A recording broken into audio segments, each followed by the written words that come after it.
Assalamualaikum warahmatullahi wabarakatuh. Kami dari kelompok 8 akan mempresentasikan hasil diskusi kami yaitu tentang gadai. Di sini saya tidak sendirian, saya ditemani oleh 3 teman saya. Dan untuk mempersingkat waktu, langsung saja kita mulai pembahasan pada video kali ini.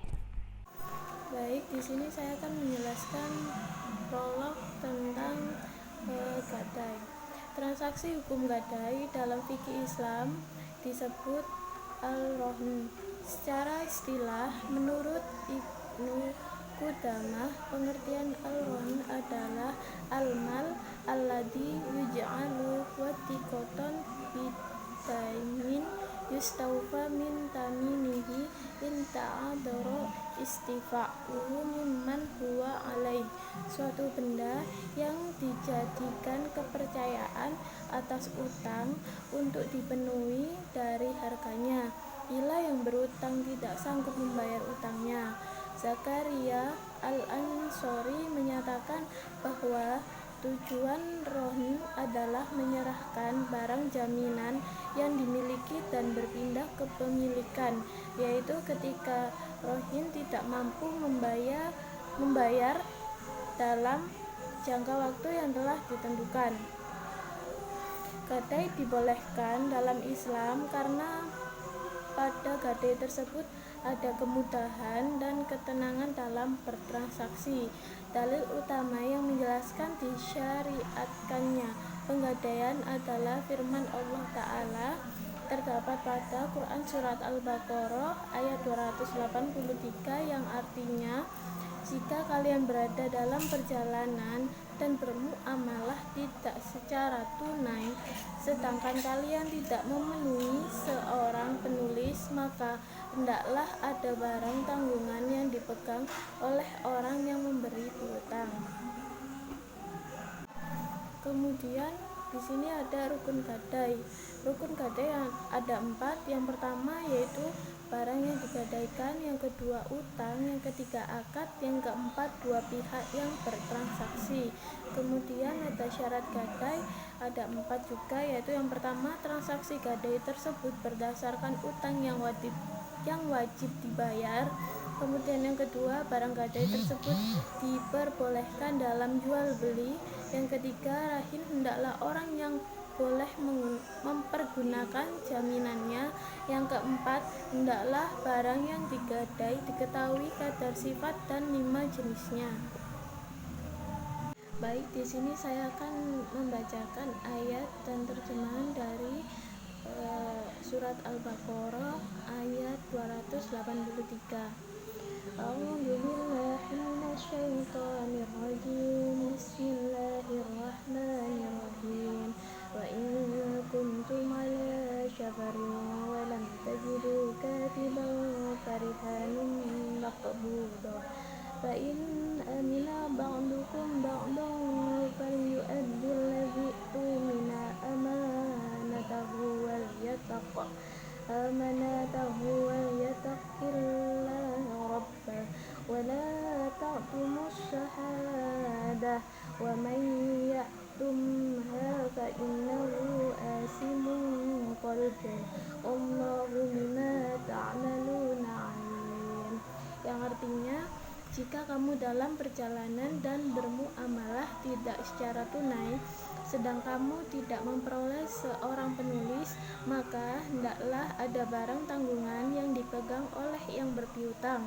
Akan tetapi, jika sebagian kamu mempercayai sebagian yang lain, maka hendaklah yang dipercayai itu menunaikan amanatnya, yaitu hutangnya, dan hendaklah ia bertakwa kepada Allah Tuhannya, dan janganlah kamu para saksi menyembunyikan persaksian. Dan barang siapa yang menyembunyikannya, maka sesungguhnya ia adalah orang yang berdosa hatinya, dan Allah Maha mengetahui apa yang kamu kerjakan. Nah, selanjutnya ini adalah munasabah. Surat Al-Baqarah ayat 283 ini memiliki kaitan dengan ayat sebelumnya, yaitu surat Al-Baqarah ayat 282. Bahwasanya yang dimaksud piutang itu adalah meminjam atau memberi pinjaman yang merupakan salah satu bentuk kegiatan bermuamalah. Nah, dalam ayat ini itu Allah menunjukkan beberapa aturan kepada hamba-hambanya. Apabila mereka bermuamalah dengan cara utang piutang dan pengembaliannya itu dalam jangka waktu tertentu, maka hendaklah menulis perjanjian dengan menghadirkan 2 orang saksi yang mampu bersifat adil. Nah, orang yang berpiutang itu hendaknya diberikan barang tangguhan apabila masing-masing pihak ini tidak saling percaya. Dan apabila masing-masing pihak ini saling percaya dan menyerahkannya diri kepada Allah, maka barang tangguhan tersebut ini tidak diperlukan. Nah, yang selanjutnya ini adalah asbabun nuzul. Nah, asbabun nuzul ini secara etimologi adalah sebab-sebab yang mengakibatkan turunnya Al-Quran. Sedangkan secara terminologi, asbabun nuzul ini adalah peristiwa yang melatar belakangi turunnya ayat atau surat pada waktu proses penurunan Al-Quran. Nah, berdasarkan pengertian tersebut, asbabun nuzul ini adalah sebab-sebab atau latar belakang yang mengakibatkan suatu ayat turun kepada Nabi untuk seluruh umat sebagai petunjuk dalam kehidupan di dunia maupun di akhirat. Nah, sebetulnya asbabun nuzul ini masih mengandung banyak kontroversi di hadapan para ulama karena banyak yang ada beberapa pendapat ulama yang berkata bahwa tidak semua ayat itu ada asbabun nuzulnya karena memang asbabun nuzul ini turun ada latar belakangnya seperti itu. Nah, sedangkan di ayat 283 surat Al-Baqarah ini, saya dan teman-teman saya tidak menemukan adanya asbabun nuzul. Dan kami bisa menyimpulkan bahwa memang tidak ada latar belakang atau asbabun nuzul pada ayat Al-Baqarah pada ayat 283 surat Al-Baqarah ini. Tetapi memang pada ayat sebelumnya yaitu di ayat 282 itu memang ada asbabun nuzulnya. Tetapi pada ayat 283 itu tidak ada asbabun nuzulnya. Nah, untuk selanjutnya langsung saja kita lihat video berikutnya. Saya akan menjelaskan tentang kosakata dan susunan redaksi.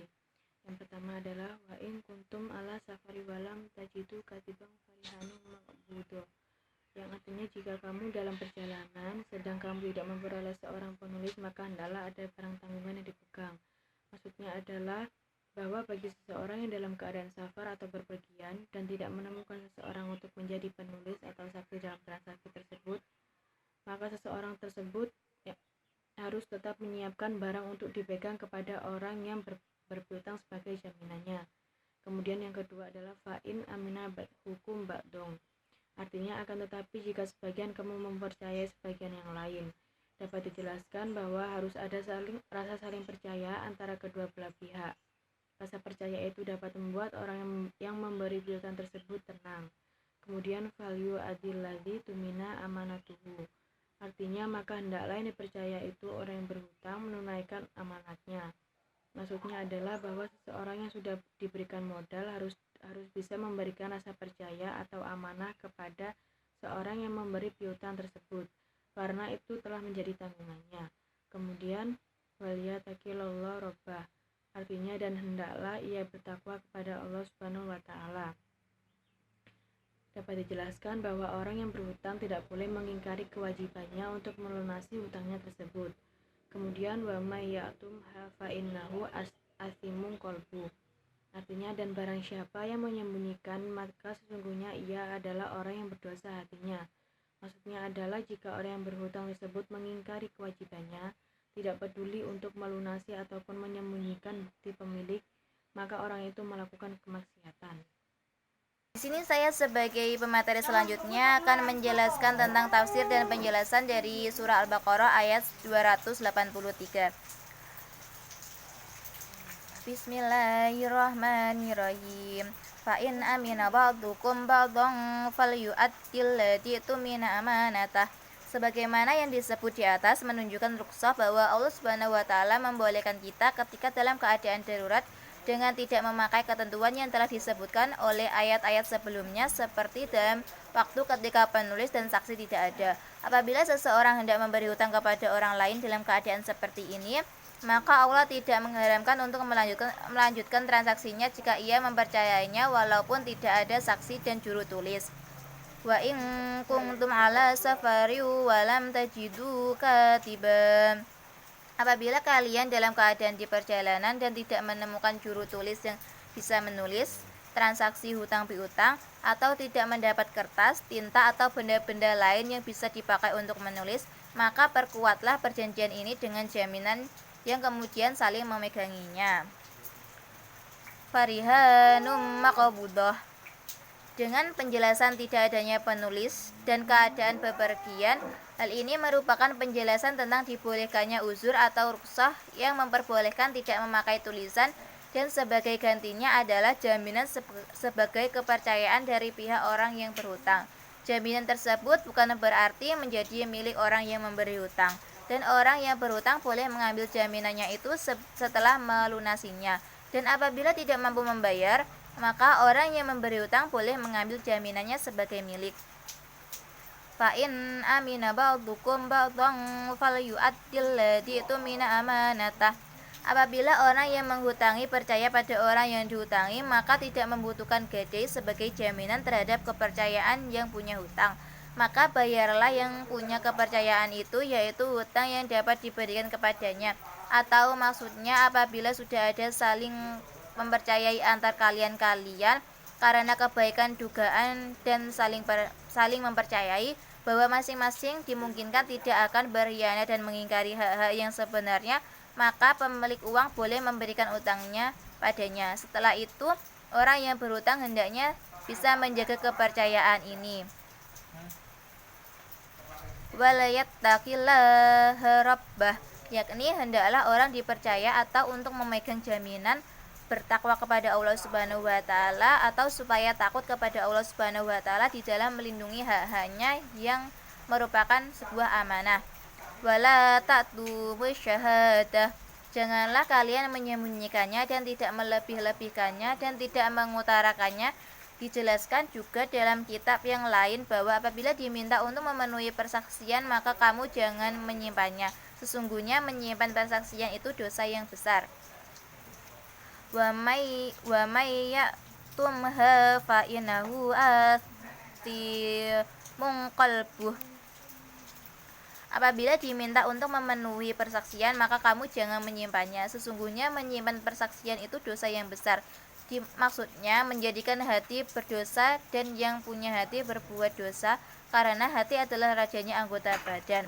Ketika hati itu bagus, maka baguslah jasad semua, dan ketika hati itu rusak, maka rusaklah jasad semuanya.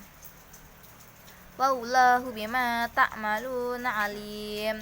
Rahasia sesuatu dari amal dan perbuatan seorang hamba menurut penulis, walau sekecil apapun, baik pekerjaan yang nyata maupun tersembunyi yang dilakukan oleh anggota badan maupun hati seorang hamba, Allah mengetahuinya. Nah, tadi itulah merupakan penjelasan dari kami kelompok 8 tentang gadai. Kurang lebihnya saya dan rekan-rekan lainnya mohon maaf apabila masih banyak kekurangan dan salah-salah kata. Wabillahi taufiq walhidayah. Wassalamualaikum warahmatullahi wabarakatuh.